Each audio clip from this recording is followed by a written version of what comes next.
Hey, everybody. We are working on new transportation in America in the early 1800s. Remember the early 1800s, we're working on The Nation Grows, and we've got a huge amount of changes. The way we manufacture things, we learned about yesterday, and now the way we're going to transport things and people is a lesson for today.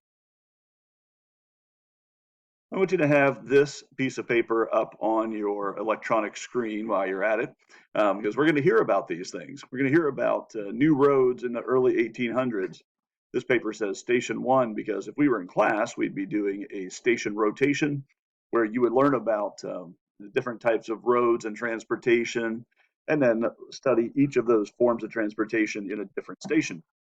Well, we can't do that today, so we're going to do it the old-fashioned way. So you might put a little bit of notes on here about first roads, about Native Americans, settlers, and the Industrial Revolution, and then a couple different kinds of roads. You want to type that in there while we're working. So if you can have this PowerPoint or this video up on your screen and the document with the new roads, that would be really great. The United States by the 1830s, well, all these pink things are now states. We've picked up a bunch of states since the original 13. A lot of people have moved into the Northwest Territory. So Ohio, Indiana, and Illinois are now states. Kentucky and Tennessee have become states while George Washington was president. We've purchased the Louisiana Territory. People are starting to move there. So Louisiana is a state, Missouri is a state. These things that are called territories are places that will become states someday. There just aren't enough people living there yet. Mexico owns this big chunk of land that's gray out here. That'll be another story coming up here soon in a couple of weeks about how America is going to acquire all this territory. We're also going to get Alaska and Hawaii. Our first roads in America, believe it or not, were just animal migration paths. You can put this on your paper where it says America's first road. Animals are intuitive. They can figure out the best place from one feeding area to another, places where they spend summers or winters or whatever. So the first roads in America were really just animal migration paths. Animals find the fastest and safest ways across hills or across rivers. And so those are our first roads that we're pretty much just going to copy what animals were doing. Native Americans just widened those animal paths, and they wound up, just making them passable for humans. Animals don't care if there's a lot of brush or whatever; they just eat it. Well, humans, of course, we like a little bit better path. The Native Americans just improved those animal trails to make them passable for humans. Maybe kept the brush kept down a little bit. A lot of tribes migrated from place to place throughout the year, when they'd have different harvest seasons or different gathering seasons or hunting seasons, or maybe to visit neighboring tribes to conduct business or war. So Native Americans just improved on the animal migration trails. Early American settlers, well, you kind of had to kind of find your own path, but basically we just improved the Native American trails. So, and ironically, some things that were animal migration paths eventually became Native American trails, which eventually became roads. The early settlers would try to improve those roads and make them better for travel, especially with wheeled vehicles. The Industrial Revolution makes that absolutely necessary. You can see this road down here in the bottom left. It's just a mud track. And maybe that's okay if you're walking. Looks like there's a person walking here. But when we have these big, heavy Conestoga wagons now rumbling over those roads, the wagon itself weighs about 2,000 pounds. The stuff inside it can weigh about 2,000 pounds. Because of our Industrial Revolution, now we have factories pumping out lots and lots of materials where you're going to have to ship that stuff to where people can buy it. For example, if you make rocking chairs in Hanover, well, you can only sell so many rocking chairs in Hanover. You're going to have to find a way to get them to York or Gettysburg, or better yet, even down to Baltimore, where there's a lot of customers.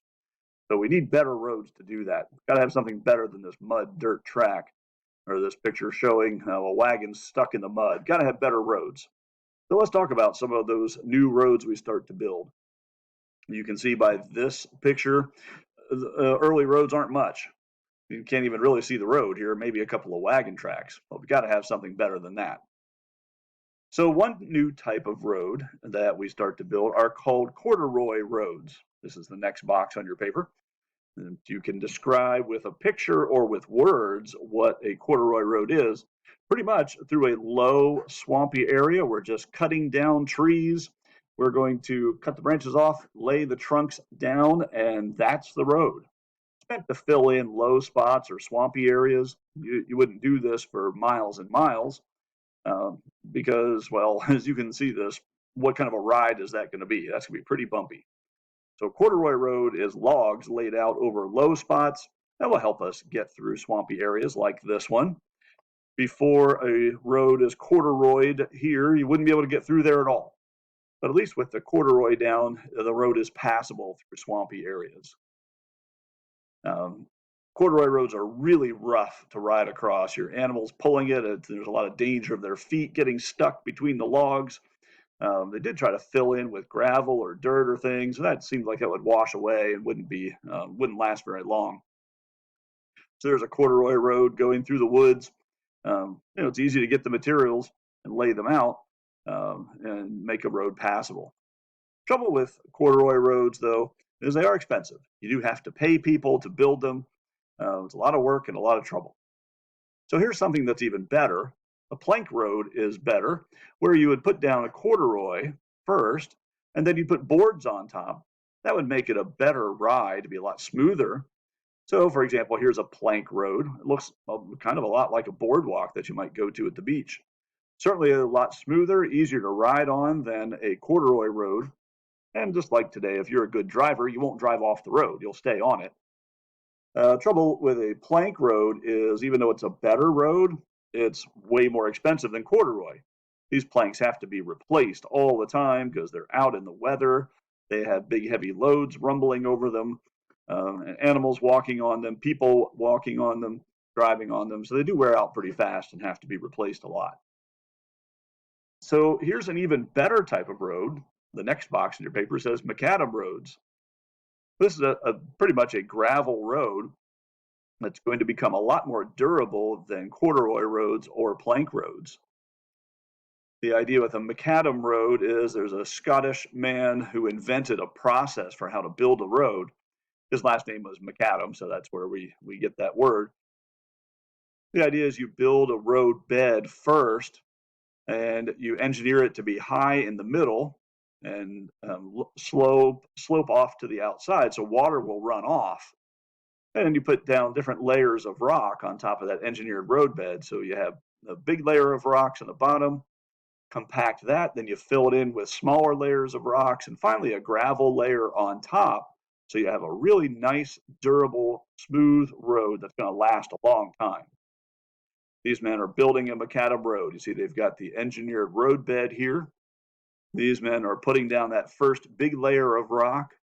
These people putting down a second layer of smaller stone. There's a third layer of smaller stone going on in the back here. These men are breaking up those rocks, measuring them for which layer of road they ought to be. These devices are like big rollers that are compacting the stone. Trouble with a macadam road, even though it's a great road, it is super, super expensive. Way more expensive than corduroy or plank. So this is when the government is going to get involved in starting to build roads because only a government can really afford to do this. An example from our area of a road that started out as an Indian migration trail, which had been an animal trail at one time, later became a dirt road or wagon path, and now is a paved road, is York Street in Hanover. You've probably been to the York Street Treat before. Many of you have, or you know where it is. Well, York Street, in front of the York Street Treat going out of Hanover towards Spring Grove, was once just an animal migration trail that became a Native American trail that came the whole way across York County and then went down into Maryland, known as the Monocacy Trail. And now it's a heavily traveled road that's macadam pavement. By the 1860s, all this orange stuff are roads going all over the place in America. And so you see what looks like maybe spaghetti on the map here, but you can see roads are starting to go everywhere. Even the Oregon Trail, more or less the Lewis and Clark Trail for a lot of its distance, moving out west towards the west coast. How do you pay for all this? Here's the last box on your paper. You would charge people to use the road, and that's what a turnpike is. At one time, you'd block off the road with a fence or a pole or a log or something. It was someone's job to live in the toll taker's house like this one, and when a wagon or a herd of sheep or whatever, a horseback rider would come up to the toll gate, the toll taker would come out, charge them a toll. They would then open the gate, or if it's a military weapon blocking the road, it's a pike. They would turn that pike and allow people to go on through once they'd paid. And that's where we get the word turnpike. Today, you might use an easy pass to go through the turnpike if you're going on the Pennsylvania Turnpike or the Key Bridge or anything like that. What kind of vehicles use these roads? Well, they have Conestoga wagons that are kind of like the tractor trailer truck of the early 1800s, where you could put up to about 2,000 pounds of material in here. You'd have 6 horses or oxen pulling them. They have bells on them, so you know they're coming. If somebody's riding, you ride on this horse, which is known as the wheel horse. This guy's sitting on a thing called a lazy board. If you were too lazy to walk, you might sit on there, but that's pretty dangerous.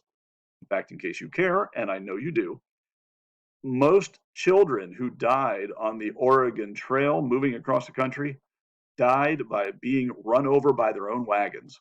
Gotta be really careful about that. This guy falls off of here, the wagon rolls over him and kills him, cuts his leg off or something. It's really not very encouraging. Some specific roads that the government paid for that were turnpikes and all. One of them is the National Road that goes across the United States right now. It goes from Baltimore the whole way across Ohio and Indiana and Illinois to St. Louis, where the St. Louis Arch is, the Gateway Arch. Also, the Boston Post Road ran from Boston to New York City and down to Philadelphia, where the Liberty Bell is. The Coastal Post Road then continued from Philadelphia the whole way down to Florida. And today, more or less, that's Interstate 95. If you ever got in a car and drove to Florida, you might have been on the Coastal Post Road, which is today Interstate 95, where you go down to see the mouse. The Wilderness Road cut from Richmond, Virginia, across to Nashville, Tennessee. The Natchez Trace would go from Tennessee the whole way down to Natchez, Mississippi, where you'd get on a boat on the Mississippi River and go down to New Orleans. In case you want some great news, Meriwether Lewis of Lewis and Clark fame was traveling on that road when he died, probably killed himself. There's a picture of Meriwether Lewis's grave. It's a broken shaft, meaning a life that was not lived to its fullest. Today's interstate highways more or less follow those early roads. Here's the Postal Coast Road, the Boston Post Road, the National Road, the Natchez Trace. A lot of those roads that started out in the early 1800s have become our interstate highways. So there's some new roads and highways, new forms of transportation for the early 1800s. We're manufacturing a lot of goods with our Industrial Revolution. We have to have ways to move those goods to places where people can buy them. And new roads and better roads are going to be the solution.